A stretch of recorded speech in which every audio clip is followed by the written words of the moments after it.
Good morning बच्चों। Welcome to Comet learning. हमने पिछली क्लास में टिश्यू का स्टार्ट किया था, तो 4 टिश्यूज हमको टोटल देखने थे। टोटल 4 टिश्यू कौन कौन से थे हमारे? Epithelial tissue, yes, connective tissue, muscular tissue and the nervous tissue. Now हमने जो हमारा फर्स्ट टिश्यू हमारा एपिथेलियल टिश्यू स्टार्ट कर दिया था, उस पे 2 टाइप देखे थे, simple epithelial tissue and the compound epithelial tissue. So पुराने क्लास में हम सिंपल एपिथेलियल टिश्यू कर चुके थे। आज हम पढ़ेंगे कंपाउंड एपिथेलियल टिश्यू। क्या पढ़ेंगे हम? Compound epithelial tissue, yes.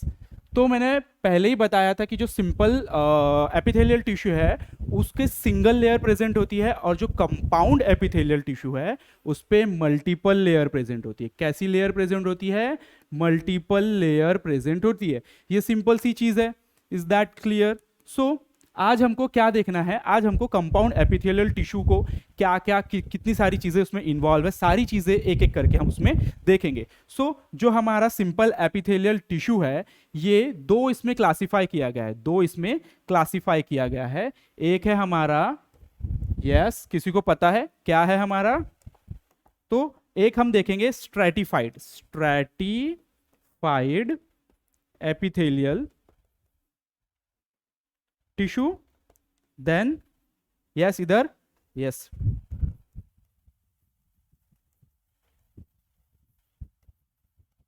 Transitional epithelial tissue. तो हमको सिर्फ कंपाउंड एपिथेलियल टिश्यू में सिर्फ ये दो चीजें देखनी है। एक है stratified epithelial tissue and the transitional epithelial tissue. अब stratified epithelial tissue, transitional epithelial tissue क्या है, कैसे क्या है, ये सारी चीजें देखेंगे। सो फर्स्ट हम डिस्कस कर लेते हैं स्ट्रेटिफाइड एपिथेलियल टिश्यू। सो अब हम बोल रहे हैं मल्टीपल लेयर होती है यहाँ पर, तो मल्टीपल लेयर कैसे प्रेजेंट होती है वो सारी चीजें डिस्कस कर लेते हैं। तो हमको पता है कोई भी सेल एक बेसमेंट लेयर पर प्रेजेंट होता है। ये हो गया हमारी बेसमेंट लेयर। क्या हुई हमारी? Basement layer. इसके ऊपर एक सेल की लेयर प्रेजेंट होती है। क्या प्रेजेंट होती है? एक सेल की लेयर प्रेजेंट होती है, जिसको हम बोलते हैं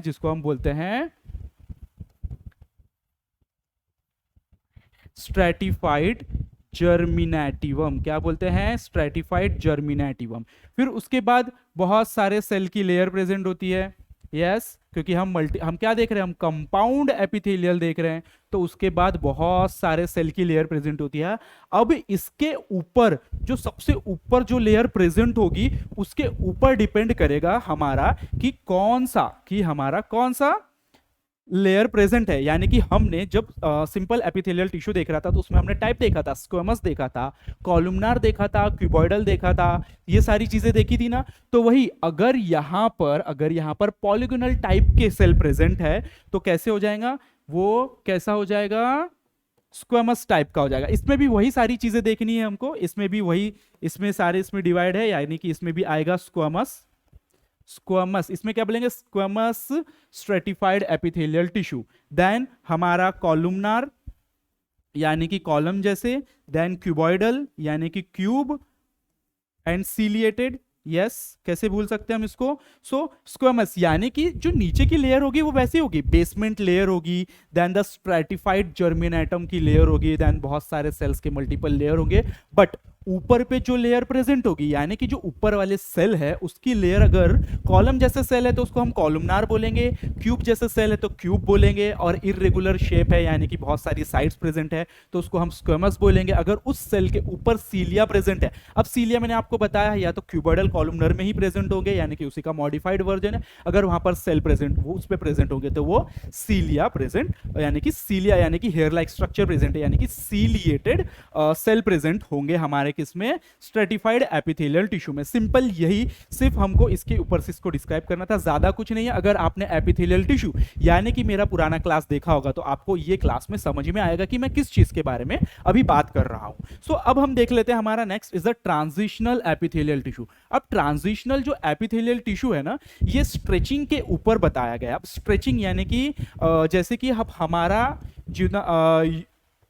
यूरिनरी सिस्टम है, जो सिस्टम है उसमें कैसे स्ट्रेच सेल प्रेजेंट होता है, यानी कि जो वहां पर स्ट्रेचिंग होती है, यानी कि जैसे कि हमारा यूरिनरी ब्लैडर है, जब यूरिन से वो फिल हो जाता है तो वो कैसे स्ट्रेच होता है, स्ट्रेच होने की वजह से तो हमको सेंस आता है कि नहीं अब हमें मिक्चुरेशन की प्रोसेस करना है। सो जो यूरिनरी सिस्टम में जितने भी मतलब यूरिनरी सिस्टम मोस्टली ये जो ट्रांजिशनल एपिथेलियम है ये यूरिनरी सिस्टम में ही प्रेजेंट होता है, इसको एक अलग से नाम दिया गया है। सो यूरिनरी सिस्टम में यानी कि हमारे यूरेटर, जैसे कि आपको स्ट्रक्चर तो पता ही है किडनी कैसी होती है, नाउ ये किडनी हो गया,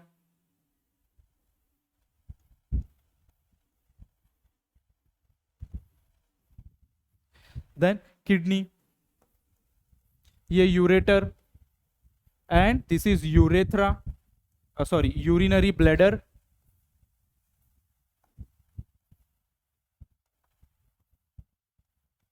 यूरिनरी ब्लैडर, और यहां से होगा यूरेथ्रा। सो इसमें पूरे स्ट्रेटिफाइड एपिथेलियम सेल प्रेजेंट होते हैं जो कि किस कैपेबल, किस इसकी एबिलिटी क्या होती है, स्ट्रेचिंग की इनमें एबिलिटी होती है। सो ये होता है हमारा कंपाउंड एपिथेलियम। कंपाउंड एपिथेलियम में भी कौन सा, ट्रांजिशनल एपिथेलियम। सो हमको क्या देखना है, हम वही कल जैसे करेंगे, जैसे कि हम कल थ्योरी भी देख रहे थे और साइड बाय साइड हमारे पीपीटी के तरफ भी हम मूव ऑन कर रहे थे। सो कंपाउंड एपिथेलियम क्या बताया मैंने, वही यानी कि more than one layer, multiple layer बताया मैंने, यानी कि कंपाउंड एपिथेलियम में क्या पढ़ना है हमको, यानी कि मल्टीपल लेयर प्रेजेंट होगी। जैसे कि यहां पर दिख रहा है ये जो नीचे वाली लेयर है ये क्या है, बेसमेंट है, क्या है, बेसमेंट। देन सेल के लेयर है, इस सेल का नाम क्या मैंने बताया था, मुझे कमेंट बॉक्स में कमेंट चाहिए कि इस लेयर का नाम मैंने क्या बताया था। देन ये जो ऊपर पे जो लेयर प्रेजेंट होगी उसके बेसिस पर हम उसका नामकरण करेंगे या हम उसको क्लासिफाई करेंगे। सो अब जो कंपाउंड एपिथेलियम है मैंने आपको बताया है स्ट्रेटिफाइड कंपाउंड एपिथेलियम और द ट्रांजिशनल कंपाउंड एपिथेलियम, ये हमको देखना है। सो क्या बोला है अब इसके बारे में, कहां कहां पर ये सारी प्रेजेंट होती है। सो जो हमारा stratified epithelium, stratified compound epithelium में कहां पर प्रेजेंट होता है, ये प्रेजेंट होता है surface of the skin, the moist surface of buccal cavity, pharynx हो गया, inner lining of ducts and the salivary gland of the pancreatic duct. ठीक है, इतना क्लियर है। और आपको मैंने बताया है कि जो हमारा सिंपल एपिथेलियम उसका ज्यादा काम प्रोटेक्शन में नहीं है, लेकिन ये मल्टीपल लेयर है तो इसका काम प्रोटेक्शन में आता है, इसका ज्यादा काम का इसमें है, प्रोटेक्शन में है। अब जैसे कि it main function is to provide protection against किससे, chemical and mechanical stresses and limited role in the secretion and absorption, secretion and absorption में भी इसका काम है। ठीक है, यहां तक के क्लियर है। तो हम मूव ऑन करते हैं नेक्स्ट की तरफ। अब ग्लैंडुलर सेल क्या होते हैं, वही जो कि क्या करेंगे, ग्लैंड तो पता है ना आपको, यानी कि जो कुछ ना कुछ सीक्रेशन करेंगे। अब ये ग्लैंडुलर सेल है क्या, जो हमने देखा हमारे कॉलुमनार और क्यूबोइडल जो सेल देखा वही क्या हो जाते हैं, मॉडिफाई हो जाते हैं और कुछ ना कुछ सीक्रेट करते हैं, यानी कि हार्मोन सीक्रेट करते हैं। ऐसे सेल को क्या बोलेंगे हम, glandular cell. So the sum of the simple columnar, देखो वर्ड की तरफ ध्यान दो, सिंपल कॉलुमनार हम देख के आए हैं सिंपल एपिथेलियम में। सो सिंपल कॉलुमनार और the cuboidal epithelial cell get specialised for secretion and called glandular epithelium. अब आपको पता है ग्लैंड तीन टाइप के होते हैं, या दो ही टाइप का पढ़ा होगा आपने वैसे तो, एक्सोक्राइन ग्लैंड और एंडोक्राइन ग्लैंड। अच्छा, डिफरेंस पता है आपको, एक्सोक्राइन ग्लैंड क्या होता है, एंडोक्राइन ग्लैंड क्या होता है। सो हम सारी चीजें डिस्कस करेंगे। तो हम क्या देख रहे हैं, ग्लैंड के बारे में। सो एक्सोक्राइन ग्लैंड, एंडोक्राइन ग्लैंड, ये क्या है, ठीक है, कैसे सीक्रेशन करते हैं। सो अब एक्सोक्राइन ग्लैंड समझ लो ये कोई ग्लैंड है, क्या है, ये एक ग्लैंड है। अगर ये जो अपना सीक्रेशन किसी डक्ट के थ्रू करे, यानी कि ये कुछ सीक्रेट किया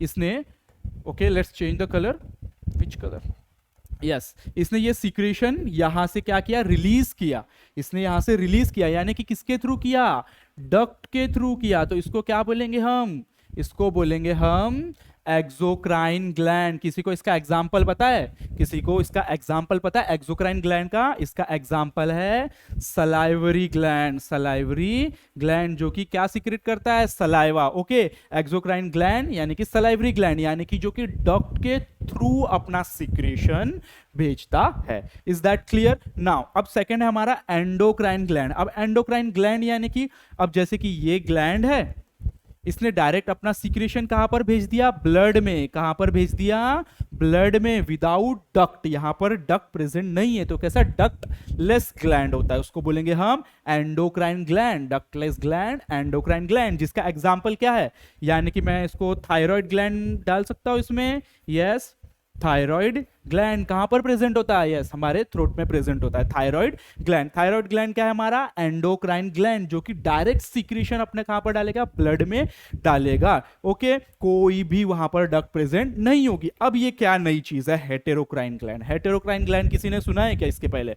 हेटेरोक्राइन ग्लैंड क्या है? हेटेरोक्राइन ग्लैंड वो है जिसमें क्या इन्वॉल्व है, जिसमें ये दोनों इन्वॉल्व है, यानी कि एक्सोक्राइन ग्लैंड और एंडोक्राइन ग्लैंड। यानी कि वो डक्ट के थ्रू भी करेगा और विदाउट डक्ट भी करेगा, जिसका बहुत बेसिक और फेमस एग्जांपल है, क्या है इसका बहुत अच्छा एग्जांपल है, जैसे कि बोल सकते हैं हम पैनक्रियाज। पैनक्रियाज क्या करता है, पैनक्रियाज इंसुलिन, यस, इंसुलिन भी और बहुत सारे एंजाइम्स भी बनाता है। तो पैनक्रियाज क्या है हमारा, हेटेरोक्राइन ग्लैंड। ठीक है, अब हमने ये सारी ग्लैंड्स की बातें तो कर ली, लेकिन ये सिक्रेशन कैसे भेजते हैं, कैसे जाता है? So on the basis, what I am saying, on the basis of secretion, how it is produced, हम उसको क्या करेंगे, अलग अलग इसमें डिफाइन करेंगे। अब जैसे कि देखो, ये सेल है, सेल है, सेल में साइटोप्लाज्म में बहुत सारी एक्टिविटी चल रही है, फिर उसी में से थोड़ा सा ग्रो होके ये जो वाला पार्ट है क्या किया है, अलग हो गया और अपना सीक्रेशन भेजा है। ठीक है, तो इसमें इसका साइटोप्लाज्म, इसमें जो साइटोप्लाज्म वाला पार्ट इसके पास भी गया है, तो ऐसे सीक्रेशन को क्या बोलेंगे हम, एपोक्राइन सीक्रेशन। क्या बोलेंगे, एपोक्राइन सीक्रेशन। जिसका एग्जाम्पल, इसका एग्जाम्पल क्या है, मैमेरी ग्लैंड। मैमेरी ग्लैंड बोले तो यस, जिसके लिए मैंने बताया है, पुराने जो किंगडम एनिमलिया क्लास हमने पढ़ा है उसमें मैमल्स को हमने क्लासिफाई किया है। मैमल्स को क्यों डाला है हमने उसमें, क्योंकि वहां पर उनके पास मैमेरी ग्लैंड प्रेजेंट होते हैं। मैमेरी ग्लैंड बोले तो मिल्क प्रोड्यूसिंग ग्लैंड। ओके, सो जो हमारा मैमेरी ग्लैंड है वो उसमें कैसे, इस तरीके से, यानी कि एपोक्राइन सिक्रेशन देखने को मिलता है। ठीक है, नेक्स्ट हमको देखना है इसमें मीजोक्राइन। क्या देखना है, मीजोक्राइन। अब मीजोक्राइन में होता क्या है, मीजोक्राइन में क्या होता है, सिंपल सा ये एक सेल है। ओके, सेल है, सेल क्या होगा, सेल के अंदर वेसिकल्स बनते जाएंगे, सेल अपने अंदर वेसिकल्स बनाएगा और उसको क्या करेगा, रिलीज कर देगा। क्या कर देगा, उसको रिलीज कर देगा। तो यहां पर सेल का एग्जैक्ट कोई पार्ट नहीं जा रहा है, साइटोप्लाज्म वाला पार्ट नहीं जा रहा है। ये क्या है हमारा मीजोक्राइन, जिसका एग्जाम्पल क्या है, जिसका एग्जाम्पल है सलाइवरी ग्लैंड। ठीक है, जिसका एग्जाम्पल क्या है, सलाइवरी ग्लैंड। यहां तक के क्लियर है, सभी को समझा। इसमें हमको एक चीज और देखनी है, एक और क्राइन। तो मैंने कौन कौन से दो बता दिए आपको, दोनों क्लियर हुए, तो थोड़ा सा हम इसको अच्छे से लिख लेते हैं। सो फर्स्ट क्या बताया मैंने, apocrine. Okay, then next is merocrine, and जो थर्ड वाला हमको देखना है वो है होलोक्राइन। क्या है, होलोक्राइन। होलोक्राइन तो बहुत ही इंटरेस्टिंग है, बहुत ही खतरनाक। इसमें क्या होता है, कुछ नहीं, ये सेल है, सेल बहुत सारे इसके अंदर ऐसे वेसिकल्स बनेंगे और ये सेल बस्ट हो जाएगा। क्या हो जाएगा, सेल यहां पर बस्ट हो जाएगा, लेकिन मीजोक्राइन में बस्ट नहीं होता और पूरा सीक्रेशन क्या हो जाएगा, रिलीज आउट हो जाएगा, रिलीज आउट हो जाएगा। इसको बोलते हैं हम होलोक्राइन। ठीक है, इस तरीके सीक्रेशन को क्या बोलेंगे, होलोक्राइन सीक्रेशन। अब वही, अब मैंने इसमें एग्जांपल पूछा तो आपने बताया मैमेरी ग्लैंड, आपने ही बताया ना, यस। देन इसमें एग्जांपल पूछा मीजोक्राइन में, तो क्या बताया आपने, सलाइवरी ग्लैंड। क्या बताया, सलाइवरी ग्लैंड। नाउ जो हमने होलोक्राइन देखा, होलोक्राइन में भी तो आप ही बताओगे ना, आप ही बताओगे क्या होगा इसका एग्जांपल, यस, सेबेसियस ग्लैंड। क्या, सेबेसियस ग्लैंड बोले तो ऑयल ग्लैंड। ठीक है, जहां से ऑयल हमारे बॉडी में सीक्रेट होता है। ठीक है, तो हमने ग्लैंड्स के बारे में भी देख लिया, एक्सोक्राइन, एंडोक्राइन एंड द हेटेरोक्राइन, और उसके सीक्रेशन के बारे में भी देख लिया, कैसे वो सीक्रेट करता है। ठीक है, यहां तक के क्लियर है। तो हम आज के क्लास का last topic cell junction. Cell junction क्या होता है, ऑब्वियसली क्या होता है सेल जंक्शन? एक सेल से दो सेल जो आपस में कांटेक्ट करते हैं, जिस पॉइंट ऑफ कांटेक्ट यानी कि जो उनका कांटेक्ट जिस तरीके से करते हैं या जहां पर वो जिस पॉइंट पर कांटेक्ट करते हैं वो होता है उनका सेल जंक्शन। अब सेल जंक्शन की जरूरत क्यों है? आपस में कुछ ना कुछ चीजें एक्सचेंज करना। आप लोग दोस्ती क्यों करते हो? दोस्ती क्यों करते हो? ताकि आपको उससे फायदा हो और उसको आपसे फायदा हो। तो वैसे ही दो सेल के बीच में जंक्शंस प्रेजेंट होते हैं। जंक्शन बहुत कुछ नहीं है, सेल जंक्शन जो एक टाइट जंक्शन प्रेजेंट होता है, जो कि कंपोनेंट क्या है इसका? कोर्डिन प्रोटीन, ठीक है, और अदेरिन मॉलिक्यूल्स। नाउ द अदेरिन जंक्शन भी होता है जो कि कैथरीन अदेरिन रिसेप्टर्स जो कि साइटोप्लाज्मिक प्रोटीन के थ्रू होता है। नाउ द गैप जंक्शन जो कि कैनेक्सिन ट्रांसमेम्ब्रेन प्रोटीन के वजह से सेल के बीच में जंक्शन होता है। वैसे ही डेस्मोसोम्स भी होता है, कैथरीन फैमिली, डेस्मोग्लोबिन, डेस्मोकोलिन, ये सारी चीजें क्या है इसमें अलग से टॉपिक पढ़ेंगे हम कि क्या है ये, क्या ये सारी स्टडी है। सो एक एक क्लियर हम सारी चीजें डीप में और इसके बारे में पढ़ेंगे। सो आज के क्लास में हमने कंपाउंड एपिथेलियम देखा। कंपाउंड एपिथेलियम के अंदर दो देखा, क्या दो चीजें देखी हमने? First is stratified compound epithelium, then the transitional compound epithelium. So सारे हमने जो स्ट्रेटिफाइड है उसमें भी कॉलुमनार, सिलिएटेड, क्यूबॉइडल, स्क्वेमस सारे टाइप देखे। बेसमेंट मेम्ब्रेन नहीं भूलना है, और स्ट्रेटिफाइड जर्मिनेटिवम कहां पर प्रेजेंट है वो भी नहीं भूलना है। ओके, यानी कि हमारा फर्स्ट वाला यानी कि चार टॉपिक, टोटल हमको चार टिश्यू पढ़ने थे। Epithelium tissue, then yes connective tissue, next is the muscular tissue and the fourth one which is the nervous tissue. हमारा फर्स्ट कंप्लीट हो चुका है सिंपल यानी कि स्क्वेमस एपिथेलियल टिश्यू। तो अब हम हमारे नेक्स्ट क्लास में पढ़ेंगे कौन सा tissue? Connective tissue. So I hope आप इसके बारे में हमारे नेक्स्ट क्लास अपलोड होने के पहले पढ़कर आओगे। और मैंने पिछले क्लास में भी बताया कि आपको साइड बाय साइड नोट्स बनाते हुए चलना है, क्योंकि इट्स इजी फॉर यू, आपके ही समझने के लिए काफी रहेगा। ठीक है, थैंक यू।